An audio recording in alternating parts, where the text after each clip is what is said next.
WhatsApp কি অবস্থা guys? দেখেন কত সুন্দর এই শীতের সকালে, দেখেন ওয়েদারটা দেখাও। দেখেন গাইস কত সুন্দর একটা জায়গা। এই পাশেও আপনার ক্ষেত, এই পাশেও ক্ষেত, এই পাশেও দেখাও, দেখতে পাচ্ছেন। আর মাঝখান দিয়ে একটা রাস্তা গেছে, তার মধ্যে কনকনে শীত। এত শীত আমি কথাই বলতে পারতেছি না শীতে। এখন বাজে আপনার দুপুর 3টা, তারপরে দেখেন কত শীত। কি বলবো গাইস, বাংলাদেশের ওয়েদার কিছুটা ইউরোপের মতো হয়ে যাচ্ছে দিনকে দিন। দেখেন যখন বর্ষার সিজন আসে, যখন বর্ষাকাল আসে, তখন এই পাশটা পানিতে ভরে যায়, এই পাশটাও পানিতে ভরে যায়। মাঝখানে থেকে একটা সুন্দর আঁকাবাঁকা রাস্তা আপনারা দেখতেই পাচ্ছেন, সেই আঁকাবাঁকা রাস্তাটা। তো দিনের বেলা, সকালবেলা যখন ভোর সকাল 6টা বাজে, তখন এটা অনেকটা ফেমাস হয় রাস্তাটা। কি জন্য জানেন? কারণ এখানে খেজুরের রস পাওয়া যায়, খুব ভালো মানের খেজুরের রস পাওয়া যায়। তো খেজুরের রসের জন্য আবার এই রাস্তাটা অনেকটা বিখ্যাত। এই যে দেখতে পাচ্ছেন কত সুন্দর কৃষকরা যাচ্ছে, অনেকে অনেক রকমের ফসল ফলাচ্ছে। এখানে এখানে দেখাও, এই দিকটা দেখাও। দেখেন বর্ষার সিজনে এদিকে সবাই মাছ চাষ করে, আর আপনার শীতকালে সাধারণত অনেক রকমের সবজি, তাজা সবজি এখানে পাওয়া যায়।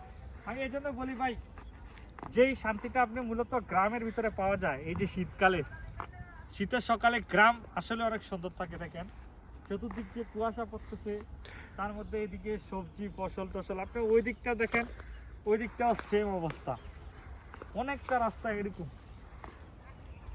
তো শীত হোক আর যেই হোক, কিন্তু গ্রাম আসলে ভাই খুব সুন্দর। শীতের জন্য গ্রাম বেস্ট। এই যে দেখতে পাচ্ছেন এগুলো কত সুন্দর। দেখেন ওই দিকটা দেখেন কত সুন্দর, এই দিকটা কত সুন্দর ভাই। এরকম সুন্দর স্পেস, খোলা জায়গা, খোলা মাঠ, এরকম আঁকাবাঁকা রাস্তা মূলত এগুলা শহরে পাওয়া যায় না।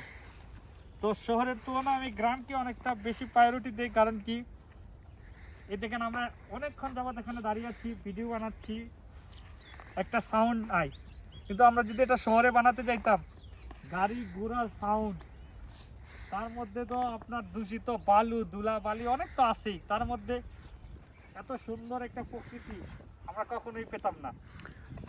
এত সুন্দর প্রকৃতি পেতে হলে আমাদেরকে অবশ্যই গ্রামে আসতে হয়। গ্রাম খুবই সুন্দর, বিশেষ করে এই গ্রামটা আমার খুবই মন কেড়ে নিচ্ছে। বলতে গেলে কি, এদিকে আপনার জলা, এদিকেও জলা ছিল, বর্ষাকালে জলা হয়ে যায়, পানি ভরে যায়, তারপর শীতকালে পানি চলে যায়।